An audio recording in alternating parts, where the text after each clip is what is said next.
വർത്തമാനകാല രാഷ്ട്രീയത്തിൽ ഇപ്പോഴത്തെ റണ്ണിങ് പൊസിഷൻ വെച്ച് UDF ഒരു 48-50 മണ്ഡലം ജയിക്കാനുള്ള സാധ്യത ഉണ്ടെന്ന്.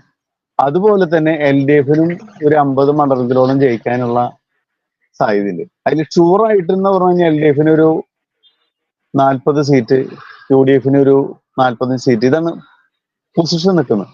പിന്നെ കടുത്ത മത്സരത്തിലൂടെ രണ്ടു കൂട്ടർക്കും ഒരു 35-40 സീറ്റ് വരെ നേടാനുള്ള പൊസിഷൻ ഉണ്ടെന്ന്. ഇതാണ് റണ്ണിങ്ങിൽ നിൽക്കുന്ന അവസ്ഥ. അല്ലെങ്കിൽ നമ്മൾ ഈ സ്ഥാനാർത്ഥികൾ വരണം, ജാതി മത വിഷയങ്ങൾ ഇതെല്ലാം കൂടി കൂട്ടി ആ സമയത്ത് മാത്രമേ ഓരോ സ്ഥലത്തും സ്ഥാനാർത്ഥി വരുമ്പോഴാണ് ഈ കട്ട നിൽക്കുന്ന മത്സരത്തിൽ ആർക്ക് സാധ്യത എന്ന് പറയാൻ പറ്റുള്ളൂ. ജോൺസേട്ടാ, ഇപ്പോ സാധാരണക്കാരായിട്ടുള്ള ആളുകളുടെ മനസ്സിൽ ഒരു വിഷയം നിൽക്കുന്നുണ്ട്. ഇപ്പൊ രണ്ടാം പിണറായി വിജയൻ സർക്കാർ അത് വലിയ പരാജയമാണെന്നുള്ള രീതിയിലേക്ക് ഒരു കാഴ്ചപ്പാടൊക്കെ പല ആളുകളുടെ മനസ്സിലുണ്ട്. അങ്ങനെ അല്ലാത്തവരുമുണ്ട്. എങ്ങനെയാണെങ്കിലും ഒരു മൂന്നാം ടേം LDF കേരളത്തിൽ അധികാരത്തിലെത്താനായിട്ട് സാധിക്കുന്നു. ഇപ്പോഴത്തെ അവസ്ഥയില് നമുക്കൊരു 1.5 വർഷം കൂടി സമയമുണ്ടല്ലോ. അതുകൊണ്ട് ഒറ്റയടിക്ക് നമുക്ക് അങ്ങനെ പറയാൻ പറ്റില്ല.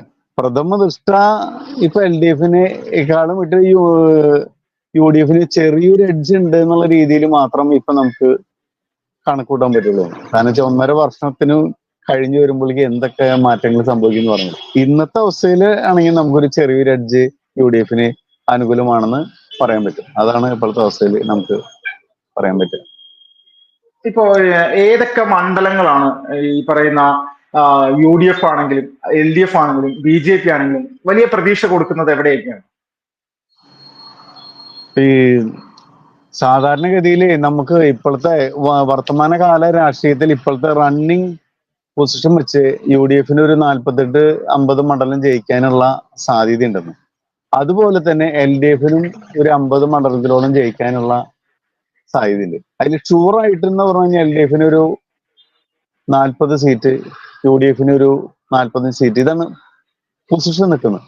പിന്നെ കടുത്ത മത്സരത്തിലൂടെ രണ്ടു കൂട്ടർക്കും ഒരു 35-40 സീറ്റ് വരെ നേടാനുള്ള പൊസിഷൻ ഉണ്ടെന്ന്.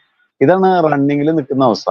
അല്ലെങ്കിൽ നമ്മൾ ഈ സ്ഥാനാർത്ഥികൾ വരണം, ജാതി മത വിഷയങ്ങൾ ഇതെല്ലാം കൂടി കൂട്ടി ആ സമയത്ത് മാത്രമേ ഓരോ സ്ഥലത്തും സ്ഥാനാർത്ഥി വരുമ്പോഴാണ് ഈ കട്ട നിൽക്കുന്ന മത്സരത്തിൽ ആർക്ക് സാധ്യത എന്ന് പറയാൻ പറ്റുള്ളൂ.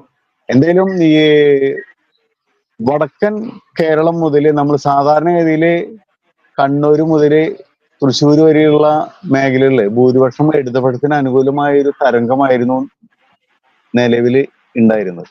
ഇപ്പോഴത്തെ അവസ്ഥയിൽ പാലക്കാട് വരെ ആ തരംഗത്തിന് ഒരു തടയിട്ട പോലത്തെ ഒരു അവസ്ഥയാണുള്ളത്. പാലക്കാട്, തൃശ്ശൂര്, പിന്നെ ആലപ്പുഴ, കൊല്ലം, തിരുവനന്തപുരം ഈ ജില്ലകളിലാണ് ഇടതുപക്ഷത്തിന് സാധ്യത കൂടുതൽ. കണ്ണൂരും പിടിച്ചു നിൽക്കും. ബാക്കി മേഖലകളിൽ ചെറിയ എഡ്ജ് UDF അനുകൂലമായിട്ട് നിൽക്കുന്ന പോലെയാണ് ഇപ്പോഴത്തെ അവസ്ഥയിൽ കാണുന്നത്. അതിലിപ്പോ ഈ കാസർഗോഡ് മുതൽ തിരുവനന്തപുരം വരെയുള്ള ഈ 140 സീറ്റുകളുടെ എണ്ണം എടുത്തു നോക്കുന്ന സമയത്ത് ഏതെല്ലാം സീറ്റിലാണ് കോൺഗ്രസിന് ഒരു ഉറപ്പായിട്ടും വിജയിക്കാനുള്ള ഒരു സാധ്യതയുള്ളത്? UDF ഉറപ്പ് പറയണെങ്കിൽ നമുക്ക്, ഞാൻ കച്ചവടം ചെയ്യുന്ന ആളാണ്, അതുകൊണ്ട് ഞാൻ ഇങ്ങനെ നോക്കി പറയേണ്ടി വരും കേട്ടാ. മഞ്ചേശ്വരം, കാസർഗോഡ്, ഇരിക്കൂർ, അഴിക്കോട്, കണ്ണൂര്, പേരാവൂര്, മാനന്തവാടി, ബത്തേരി, പിന്നെ കൽപ്പറ്റയിൽ ഇത്തിരി ഒരു ടൈറ്റ് വരാം. പിന്നെ വടകര, കുറ്റ്യാടി, നാദാപുരം, കൊടുവള്ളി, തിരുവമ്പാടി, കൊണ്ടോട്ടി, ഏറനാട്,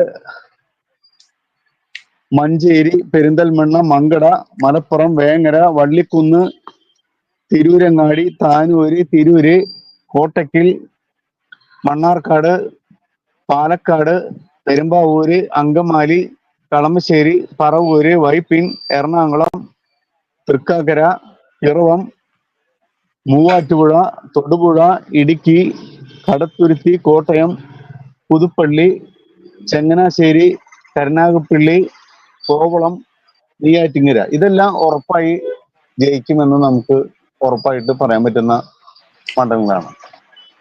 ഇപ്പൊ നമുക്ക് LDF ജില്ല തിരിച്ചുള്ള ഒരു കണക്ക് നോക്കാൻ സാധിക്കില്ലേ? LDF ജില്ല തിരിച്ച് ഇപ്പൊ കാസർഗോഡ് ജില്ലയിൽ LDF എത്ര നേടാൻ സാധിക്കും?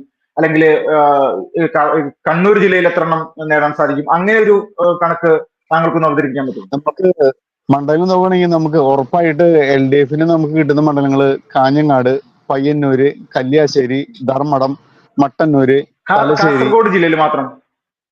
അതെ, നമുക്ക് ഈ കാഞ്ഞങ്ങാട് അതെന്ന് ജില്ല വരുമ്പോ നമ്മള് അതിന്റെ അറ്റത്ത് ചിലപ്പോ എവിടെയാന്ന് എനിക്ക് അറിയാൻ പറ്റുന്നില്ല. മണ്ഡലം ഞാൻ പറയാം. മണ്ഡലങ്ങള് കാഞ്ഞങ്ങാട്, പയ്യന്നൂര്, കല്യാശ്ശേരി, പിന്നെ ധർമ്മടം, മട്ടന്നൂര്, തലശ്ശേരി. അത് വിട്ട പിന്നെ ഒറ്റപ്പാലം, ഷൊർണൂര്, കോങ്ങോട്, മലമ്പുഴ, തരൂര്, ചിറ്റൂര്, നെന്മാറ, ആലത്തൂര്, ചേലക്കര, കുന്നംകുളം, പുതുക്കാട്, കയ്പമംഗലം, കൊടുങ്ങല്ലൂര്, ഉടുമ്പൻചോല, വൈക്കം, അരൂര്, ചേർത്തല, കായംകുളം, കുട്ടനാട്, ചെങ്ങന്നൂര്, കുന്നത്തൂര്, കൊട്ടാരക്കര, പത്തനാപുരം, കോന്നി, അടൂര്, വർക്കല, ചിറയൻകീഴ്, നെടുമങ്ങാട്, വാമനപുരം, അരുവിക്കര. ഇതൊക്കെ ഷുവറായിട്ട് LDF ജയിക്കുന്ന മണ്ഡലങ്ങളാണ്. അപ്പോ ഇത് വിട്ടിട്ട് പിന്നെ ഒരു ഒന്ന് ടൈറ്റായിട്ട് മത്സരം വരികയാണെങ്കിൽ ഇടതുപക്ഷത്തിന് ഉദുമ, തൃക്കരിപ്പൂർ, തളിപ്പറമ്പ്, കൂത്തുപറമ്പ്, ഏലത്തൂര്, കോഴിക്കോട് നോർത്ത്, പൊന്നാനി, തവനൂര്, വടക്കാഞ്ചേരി, മാവേലിക്കര, ചടയമംഗലം, ചാത്തന്നൂര്, ആറ്റിങ്ങല്. ഇത്രയും മണ്ഡലം കൂടി ജയിക്കാന്നുള്ള അവസ്ഥയാണ്. പിന്നെ വരുന്ന മണ്ഡലങ്ങളിലൊക്കെ വെച്ച് കഴിഞ്ഞാൽ ഒരു കടുത്ത മത്സരമാണ് നടക്കുക. ആ മത്സരത്തില് എന്താ പറയാ, നമ്മൾ ഈ രാഷ്ട്രീയ പാർട്ടികളിൽ ഇന്നത്തെ വർത്തമാന കാലത്തിലെ പൊസിഷൻ, നമ്മൾ 100 ആളുകൾ വോട്ട് ചെയ്യാൻ നമ്മളൊരു ഉണ്ടെങ്കിൽ അതിലൊരു മിനിമം ഒരു 75 അല്ലെങ്കിൽ 72, 74% പോളിംഗ് വരുന്നത്. അതിൽ ഇടതുപക്ഷത്തിന് ഇപ്പൊ കിട്ടാൻ സാധ്യത ഒരു 26% വോട്ടൊക്കെയാണ് ഇടതുപക്ഷത്തിന് സാധ്യത വരുന്നത്. അതോടൊപ്പം തന്നെ UDFനാണെങ്കിലും ഒരു 25, 26% വോട്ടാണ് വരുന്നത്. പിന്നെ BJPക്ക് ഒരു 15% വോട്ട് വരാനുള്ള സാധ്യതയുണ്ട്. പിന്നെ വരുന്നത് വെച്ച് കഴിഞ്ഞാൽ SNDP, NSS, സമസ്ത, ക്രിസ്ത്യൻ കമ്മ്യൂണിറ്റി. ഇത്തരം കമ്മ്യൂണിറ്റികളുടെ നേതൃത്വത്തിൽ ആളുകളെ സ്വാധീനിക്കാൻ ആ ഇലക്ഷന്റെ സമയത്ത് ഓരോ മണ്ഡലത്തിലും ഓരോ സ്ഥാനാർത്ഥികളും വരുമ്പോൾ ആർക്കൊക്കെയാണ് ഇതിന് എന്താ പറയാ, അവരെ സ്വാധീനിക്കാൻ പറ്റുന്നതിനനുസരിച്ച് ഈ മണ്ഡലത്തില് ചേഞ്ച് വരുന്നത്. കാരണം ഒരു പാർട്ടി ഒരിക്കലും അവരുടെ ചിഹ്നം അവരുടെ നയവും നിലപാട് വെച്ച് മത്സരിക്കുന്നില്ല. പലരും കൂട്ടുകക്ഷികളായിട്ടാണല്ലോ മത്സരിക്കുന്നത്. അപ്പൊ താപ്പും തരം ആളും സന്ദർഭത്തിനനുസരിച്ച് ഏത് തരത്തിലുള്ള ബന്ധങ്ങളിൽ കൂടിയാണ് ജയിക്കാൻ വേണ്ടി ഇവര് ശ്രമം നടത്തുന്നത്. അതുകൊണ്ട് നമുക്ക് എന്താ പറയാ, ഈ 100 സീറ്റില് കടുത്ത മത്സരം ഇല്ലാതെ തന്നെ രണ്ട് ടീമിനും ജയിക്കാൻ പറ്റുന്നു. ബാക്കിയുള്ള 40 സീറ്റിലാണ് UDFും LDFും NDയും പോരാട്ടം നടക്കുന്നത്.